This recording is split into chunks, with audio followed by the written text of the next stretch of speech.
Welcome to Universal Man. My name is Mark Queppet, and I'm here to help you sharpen your masculine edge. And in today's video, I'm going to be talking about sexual obsession and how to overcome it. So if you feel like your sex drive is becoming an oppressive force that's devouring your life and you want to break free from that, well, this is the video for you. Welcome back, everybody. So pumped to be with you again. Today, I have a bit of a longer video than normal, but I think it's a super important topic, so I'm happy to spend a little extra time on it. So let's get to it. I believe that many men today, they fall into the trap of looking at sex as basically the meaning of life. And I mean that in kind of a practical and literal sense where they, filter life, all of life through this sexual filter. They look at everything through the lens of sexual opportunity. So what do I mean by this? Well, a perceptual lens or perceptual filter, it's kind of like a set of goggles that you put on. And when you wear these goggles, it filters all your experiences through it. So, for example, if you are always wearing the lens of racial relations, if you're always looking through that cognitive filter, then, you might look at a crowd of people and you would immediately notice their race. Okay. And that would be the first thing that you pick up on and be concerned with. If you're wearing a filter that's focused on money or finances, then you might look at a crowd of people and the first thing you would notice is, what's their social status based upon, how they're dressed. Does it look like they got a lot of money or not? When you look at the world through the filter of sexual opportunity, well, what you might do when you look at a crowd of people is immediately scan them for people who match your sexual template. For the average straight guy, that means looking for, nice face, boobs, and butt of someone that you find, sexually attractive. This filter of sexual opportunity is a normal and natural thing. It's, a tendency that's kind of baked into our biology. But the problem is that our heavily sexualized culture has made this, sexual filter kind of like the only filter in some instances, or a very primary one to an almost unhealthy degree. In fact, I don't think there's anything in the world today that men as a whole train more than their sexual filter. Most men train it every single day, sometimes multiple times a day, when they sit down in front of some porn and they start scanning through thumbnails and looking for something hot to jerk off to. When you're in this scan mode of looking for something hot, that's, your brain applying the sexual opportunity filter. That's your brain filtering out everything that's not hot and zeroing in on what is. The problem is the more time you spend in this kind of scan mode, the better your brain gets at it. So this what leads to sometimes excessive fetishes or escalated fetishes for certain things, because you're spending all this time building hierarchies of value. But other than that, it also becomes your default to enter into this scanning mode. You practice it every single day, and so it gets to the point where it's difficult to step out of. And for many men, I believe that this is kind of their default operating state, where they're just viewing the world through the terms of what kind of sexual stimulation can they extract from their current experience. When you live life like this, well, you're filtering out huge amounts of what life really is. You're just focusing in on one narrow strip of things and you miss a lot. I believe it's the overtraining of this sexual filter that causes many men to live in a constant state of sexual obsession. It's like they've glued this sexual filter to their eyes and they can't take it off. When you live this way, you have a distorted perception of reality, and because of this, you end up essentially sacrificing everything at this altar of sexual stimulation. You sacrifice your morals, your values, your time, your energy, and a whole bunch of other opportunities that you have in life. You basically block yourself from living a rich and fulfilling life because you've condensed your life down to this one narrow facet. The goal then is to make sex a meaningful part of life rather than the meaning of life. Sex really is important. It's a really big deal. You can't just throw it away. But at the same time, if you just focus in on the stimulation and fun part, which our culture tends to do, and disconnect it from everything else, it becomes something distorted and ugly. So the goal is to really use your sex drive for what it was intended for. You want to use it to build a strong relationship and a family. You let that sex drive you toward that thing. And if you do that, well, you're going to have access to, a lot of inspiration, fulfillment, meaning, all that kind of stuff that comes with family. Along with this, building a strong family is probably one of the best opportunities for a man to make, an impact on this world, a positive impact on this world that lasts generations. Most men aren't going to be building monuments or having scientific breakthroughs or doing stuff like that. They're going to be building strong, good families and instilling those families with values that, travel on after they pass away. So, use your sexuality for that. And, if that's far off for you, or maybe that's not your path, maybe you are going to be trying to be someone great who impacts the world in a very specific kind of way, well, then practice sexual transmutation. Actually, practice sexual transmutation no matter which path you take, because you're going to be getting more sexual urges than you're going to be able to authentically act upon. So if you want to learn how to use sexual transmutation, well, check out my other videos on it. But the basic idea is you put your sexual energy into something else, into something meaningful to you. The main point here, though, is that by focusing on more than empty sexual conquest and stimulation, you're going to have a much better chance at really living a life that you love, living a life that has meaning, and living a life that has purpose. Now, the big problem that I think men run into in this whole scheme of things that we've been talking about so far is that they've basically been practicing what you could consider reverse sexual transmutation. What they've done is, instead of, regular sexual transmutation where you put sexual energy into other things, reverse sexual transmutation is where you take the energy of other things and kind of condense and embed it within your sexuality. So let me put it to you like this, all right?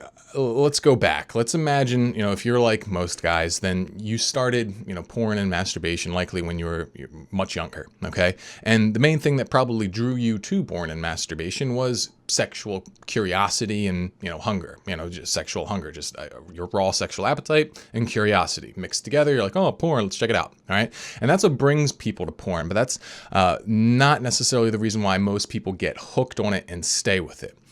Here's what I think, all right? I think that when you start engaging with, start using porn and masturbation, you find that orgasm is an incredible mood modification tool, especially when combined with porn. What you can do is you can take any negative emotion, whether you're bored, angry, lonely, sad, whatever, and you can turn it into a hyper-stimulated orgasm with, some hand lotion and a few button presses. It's like this magic feel-good button. Why feel any negative emotion if you can trade it for, a peak orgasmic experience, right? Now, the problem is the more you reach toward porn in moments of emotional, mental, circumstantial discomfort, the more you, train your brain to expect orgasm. So that artificially increases your sex drive. People become almost hypersexual because they train their body to want all these orgasms because they're using it for, mood modification. But more than that, it also trains you to view the world through this, sexual lens that we've been talking about. But it applies this interpretation not just to external things, but to internal things. It makes you view all of your emotions and things like that through a sexual lens. So let me show you how this is a problem, all right? So imagine you get into the habit of jerking off whenever you get lonely, okay? Whenever your brain sends signals of loneliness, you say, okay, well, I'm going to use some porn and make myself not feel lonely. And if you do this repeatedly, what's going to happen is your brain's going to build an even more intense connection between loneliness and porn. And instead of following the pattern of send lonely feeling, then meet it with porn, your brain's going to kind of skip the send the lonely feeling and go right toward asking for porn. And so what you can end up with in this kind of situation is that, your root problem that's causing your brain to send distress signals might be loneliness, but you're interpreting it, you're experiencing it as a craving for porn. So you actually can lose track of what your initial emotional distress or problem is, and only experience just like this heightened sexual desire. It does this because, you've taught your brain that this is how you deal with loneliness. You use porn. It's kind of like your brain just skips describing the symptoms and goes right toward asking for the drug. I think this can happen with pretty much any internal or external problem. If you continuously use porn as a coping mechanism, then, you're going to interpret problems. You're going to experience your problems as sex drive. And this is what I think leads guys into thinking that they're so hypersexual and that they just have all this, horniness that they don't know what the heck to do with. This is how like a drug addict lives. They've collapsed all of their problems. They might have a million different problems, but they've collapsed them all into the problem of how to get high. Okay.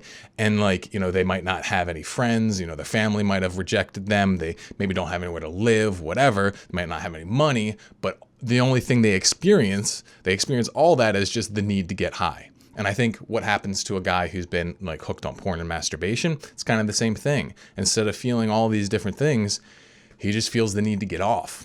When you condense reality down to like this simple kind of variable, it gives you a false sense of control. It makes life pretty simple. It's like, okay, I only need to control this one thing. Do I get off or not, right? But this kind of simplicity ends up ultimately becoming unbearable because, you're not meant to live within just one sliver of the human experience. So the key is to cut this coping behavior out. You have to stop drifting into sexual fantasy like it's a nervous tick. You got to stop jerking off all the time. You got to stop watching all this porn. And when you first start doing this, it's going to feel terrible because, your body's grown very much accustomed to this sort of thing. It's going to feel really bad at first, likely. But that's why there's, this huge community and process around quitting porn that, I've been a part of here. But once your body and mind really start adapting to, not leaning on this sexual crutch so much, the clouds start to clear. Your problems and your emotions and your experiences, they start separating themselves out.